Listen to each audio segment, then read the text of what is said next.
Selamat malam. Kita melanjutkan siaran dari Providensia Divina. Pada malam ini kita bertemu dengan Yesus yang memberikan kepada kita suatu teguran, suatu sikap dari beriman yang tidak benar. Sering kita melakukan hal yang biasa disukai oleh manusia, tapi belum tentu disukai Tuhan. Kita selalu berpikir bahwa manusia itu penting melihat kita dalam sikap dan tabiat kita, juga perbuatan-perbuatan kita. Tapi biasanya juga kita merasa bahwa apa yang kita buat untuk dilihat orang itu lebih penting. Sebenarnya itu sikap munafik yang ditegur Tuhan Yesus. Hari ini ditegur lebih keras, sebab kita berbuat sesuatu lebih baik menyenangkan hati Tuhan daripada menyenangkan hati manusia. Kita merasa bahwa dalam hidup ini hidup lebih penting daripada menyenangkan hati Tuhan. Padahal bukan demikian. Tuhan tahu segala-galanya. Maka kalau kita hanya berpikir untuk menyenangkan hati manusia, maka itu akan membuat kita bukan berarti beriman, tapi kita menjadi orang yang tidak benar di hadapan Tuhan.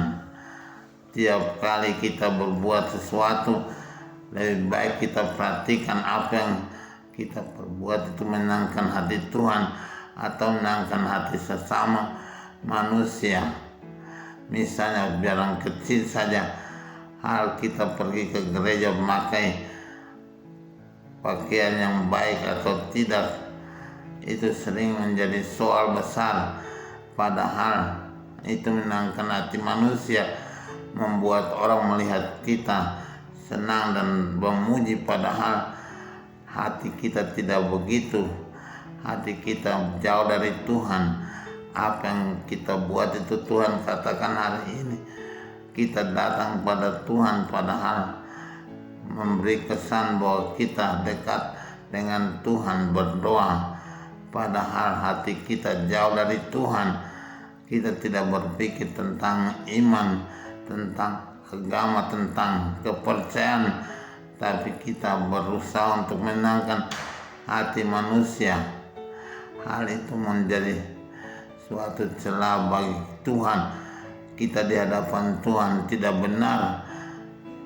Tuhan Yesus hari ini menegur kita, menegur dengan cukup keras untuk berusaha supaya jangan hanya menyenangkan hati Tuhan, menyenangkan hati manusia, tapi berusaha untuk menyenangkan hati Tuhan. Kita melihat contoh dari bacaan pertama hari ini. Salomon, raja besar itu sangat dekat dengan Tuhan. Dia menadahkan tangan kepada Tuhan dengan hati yang berserah pada Tuhan.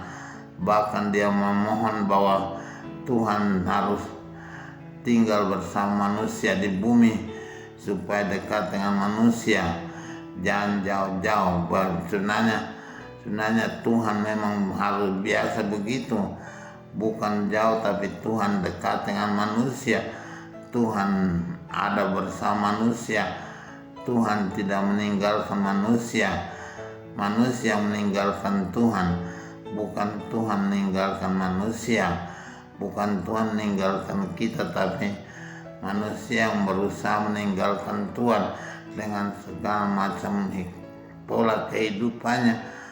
Tuhan menjadi makin jauh dari kita. Kita makin jauh dari Tuhan. Kita berusaha untuk menjauhi Tuhan karena kita merasa lebih senang berada jauh dari Tuhan, tidak ditegur, tidak dimusuhi, tidak dibuat segala macam. Segala itu merupakanlah suatu yang menjadi hambatan bagi kehidupan kita. Sepertinya sering kita merasa bahwa Tuhan menjadi hambatan kesenangan kita. Tuhan menjadi alasan untuk kita membuat sesuatu yang tidak kita suka, padahal Tuhan itu harus menjadi kesukaan kita, menjadi apa yang menentukan kehidupan kita, menentukan sikap dan tabiat kita. Maka malah kita pada hari ini dengan contoh dari Nabi Salomo, kalau kita mendengar baik-baik bacaan pertama, Nabi Salomo benar-benar berserah pada Tuhan, tinggal dalam jangkauan Tuhan, tinggal selalu dalam perhatian Tuhan, mau menjadi orang yang tetap taat setia pada Tuhan. Dan karena itu dia diberkati oleh Tuhan, mendapat banyak kemurahan dari Tuhan. Tuhan tidak pernah membuat dia kecewa. Tuhan memberikan segala yang dia perlukan, bahkan kelimpahan.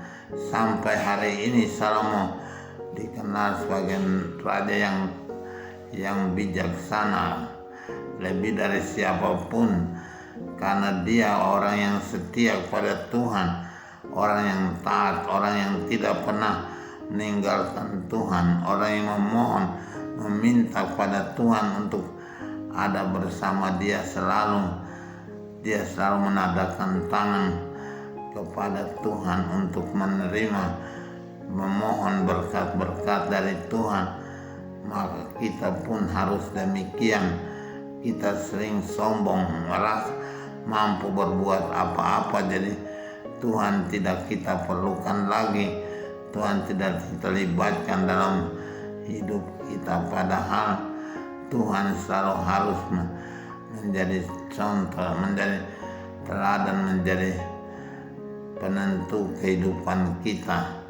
Semoga dengan melihat contoh dari Salomo dan juga apa yang Tuhan Yesus katakan dalam Injil, janganlah kita meninggalkan Tuhan, meninggalkan firman-Nya dan belajar mentaati apa yang Tuhan mau, maka Tuhan akan memberikan rahmat dan berkat kepada kita. Semoga demikian. Amin. Tuhan Bapa yang baik, kami manusia biasa sering merasa terlalu hebat untuk meninggalkan Engkau, menjauhi Engkau, tidak taat setia kepadamu. Tolonglah kami semua untuk belajar taat selalu kepadamu dan membutuhkan Engkau dalam hidup ini. Demi Kristus Tuhan dan Juru Selamat kami sepanjang segala masa. Amin.